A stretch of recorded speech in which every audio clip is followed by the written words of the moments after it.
money. I want my money now. Download the free Odyssey app and listen to 95.7 The Game wherever you go. Catch live games on the app, along with all the music and news the Bay Area needs. Catch amazing interviews you missed, too. Or listen to podcasts like Garlic Fries and Baseball Guys with Joe Shasky and Sam Lubman.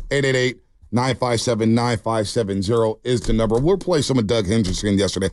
I wish you were here for that interview. I really do. To hear it from an agent's perspective. And we'll get him back on, and we'll see him at Fight Night at the Olympic Club. When is that? September 11th? 9/11? I think it's 9/11. Yeah, that week, yeah. Yeah, that week. So that'll be a lot of fun. 888-957-9570 is the number. What do you make of Brandon Aiyuk? What do you make? All right, here's Doug Henderson. He joined us Friday. It's with the Wasserman Group. Executive Vice President of the Wasserman Group. He's done a great job with them. He's had many clients. Cam Jordan. He has Max Crosby, Marshawn Lynch, Michael Bennett, to name a few. Here's Doug Hendrickson on guiding players like Aiyuk through a holdout. Well, it's interesting. I think you have two guys. I think Trent probably is like, look, man, if I miss a month, who cares? He's in year, 15, 16, 14, and it's almost like big deal. I've been there, done it, and whatnot. I think with Aiyuk, it's probably a little different. But I think the hardest part for any agent is really not doing the deal. The hardest part is navigating the client, meaning, you got to know going in, if I'm trying to get X amount for Aiyuk, can I get it? Is it reasonable to get it? Am I going to get there? And what are you telling the client? And so a lot of the battle here is, navigating the client, the family, in terms of where it's going to be and what you might get. I mean, like Marshawn told me back in the day, look, don't come at me crooked, don't come at me sideways, shoot me straight, meaning that you got to know kind of where things stand. And so if you're telling Aiyuk as the agent, hey, I'm going to get you Justin Jefferson money, and you can't get it, well, then you got a problem. And so, the question is, what are they trying to get? Is it reasonable to get that or not?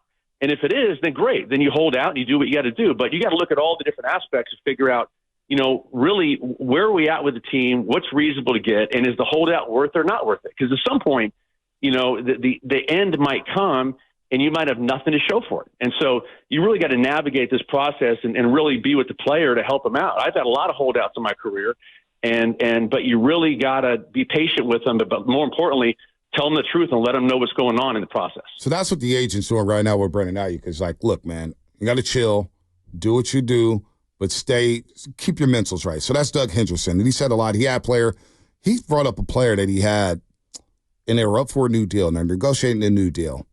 And it's like, we got to get the deal done. They get the deal done. And the next week, that player tells his Achilles. And it was like, if I don't do that, now for the team aspect, they're screwed.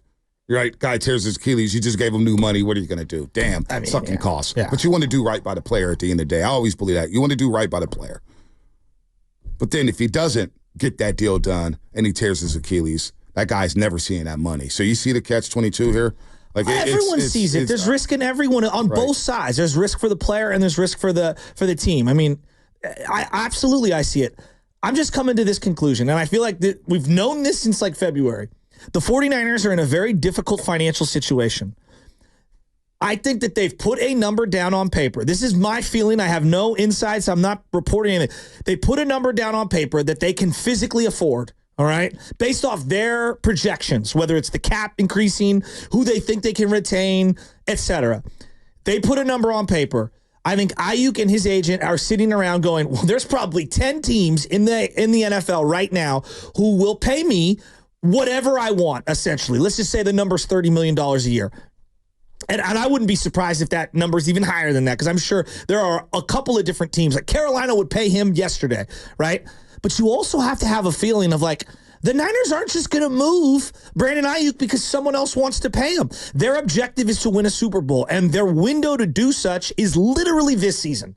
Like it's like this big, right? Exactly. And so you also have to understand the leverage that the 49ers have in this situation. And I just think that both sides, the Niners and the player and the representation, have kind of like, they kind of botched this a little. Not a lot, just a little. And I think they were very close to signing. And I think that the Niners' number can't change much because they know they have to pay Purdy. They know they've got 7 other free agents next year, whether it's De'Armond or Aaron Banks, Travarius Ward, etc. And they also know, like, God, we got to give Trent Williams guaranteed money in the same way Tyreek had to have his money reworked. And I think they're in a very precarious position. But also the 49ers realize we are not getting rid of you just because 7 or 8 other teams will give you $30 million. We're going to keep you. And if you don't like it, you have up to 6 games that you can miss, or you're going to play and accrue a season or not. It's up to you. BA has never said that he wants to leave. It's obvious BA wants to be a 49er. He said that on the Pivot podcast. I want to be a Niner. I want to be a 49er. I want to be on the West Coast. I want to be in the Bay Area. And then he holds in. If he didn't want to be a Niner, I don't think he's holding in. I don't think he's walking the sidelines at practice if he really wants to be a 49er. Yeah, I think he also he wants to be a 49er. But again, this is just the sense.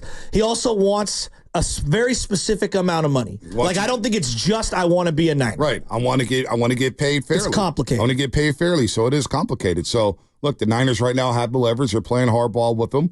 But this league changes in a heartbeat. We can laugh now and say, hey, go to New England now. Hey, go to Carolina. Go see how you like that. This league does change year to year. We didn't think much of the Texans last year, and they come out of nowhere, and next thing you know, they're in the divisional round.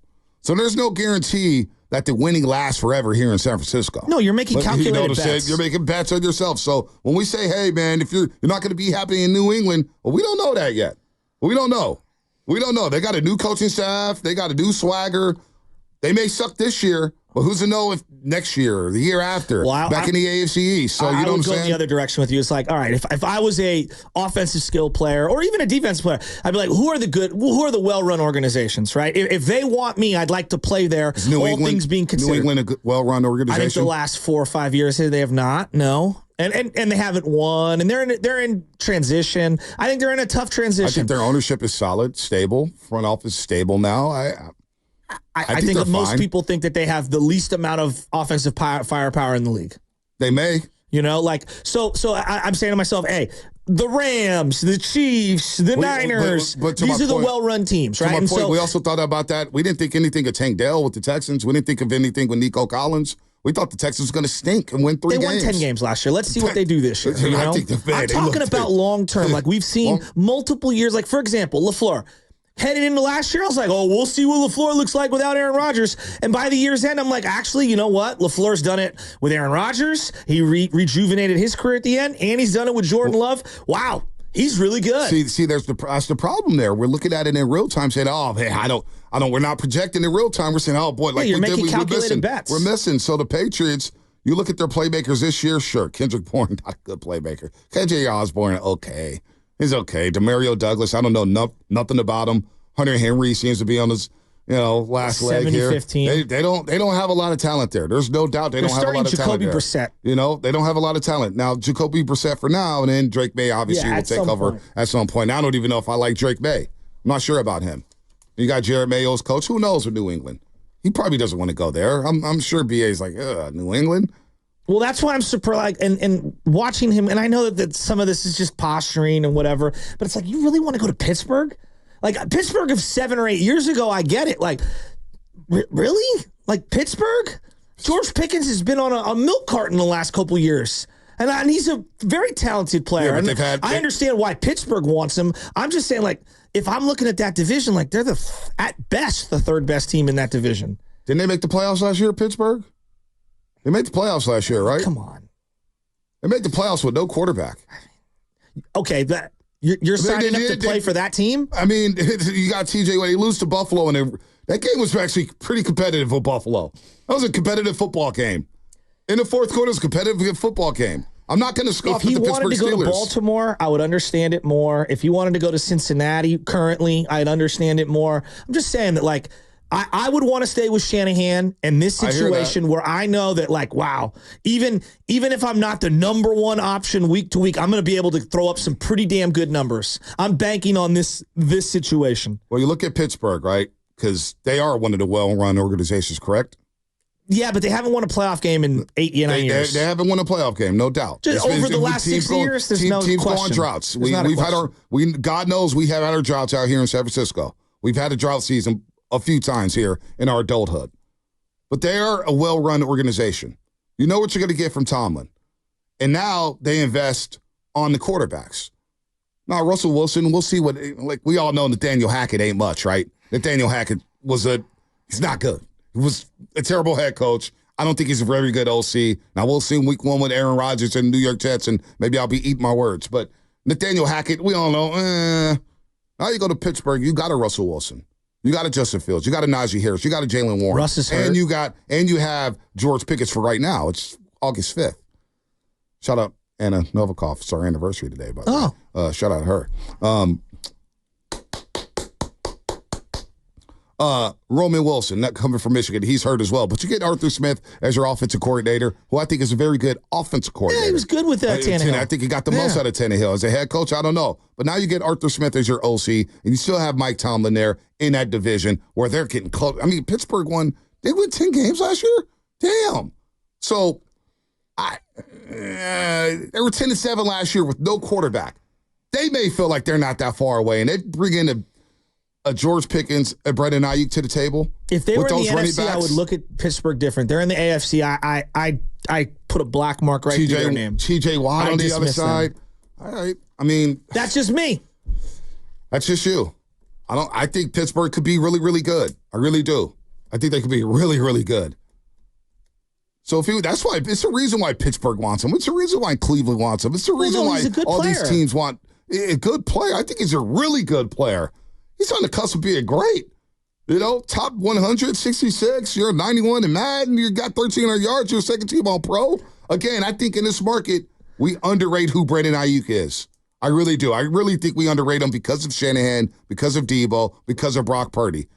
That's why when Brandon Aiyuk, the day we were doing 10-2, and the news broke that he wanted to trade, I was going to come in with that show saying, you know what? I want to see Brandon Aiyuk get traded because I want to see how good Brock Purdy is. I want to see if Brock Purdy, can he elevate this offense without one of his primary targets and take this team back to the promised land? And is he worth the $60 million a year that he may get paid? Maybe, but that's what excited me about that. So, you want to trade Brandon Aiyuk for picks? Go be it. Now the pressure shifts at Brock Purdy and Kyle Shanahan. I don't think the Niners want to trade him. I think that they had a number in mind, and it feels like that number is not going to satisfy Brandon Aiyuk. And I think that they're going to have to come to a conclusion somewhat one way or the other. And if he's not going to sign the tenure, then you do have to explore the options that are out there. And it's either make a trade for a player that can help you now or get the highest draft pick that you can for the future. And I think that the Niners are reluctantly going through this right now. Yeah, George Pickens last year had 1,140 receiving yards on 63 catches with those quarterbacks. Why are you selling yourself on Pittsburgh? No, I'm not selling myself on Pittsburgh because you dismiss Pittsburgh so much. No, I'm just looking at it. Brandon Aiyuk wants to go to the Pittsburgh Steelers so bad. Like, good luck with that. Right. Well, it's not going to be bad. I know the Niners will be back in the playoffs next year, and we'll see if Pittsburgh gets there. Well, they did last year. Okay. They did last year with Kenny Pickett at quarterback and Mitchell Trubisky and Mason Rudolph in the back. Would you say that Russell Wilson's better than all three of those quarterbacks? I think Russell Wilson's finished. Okay, all right.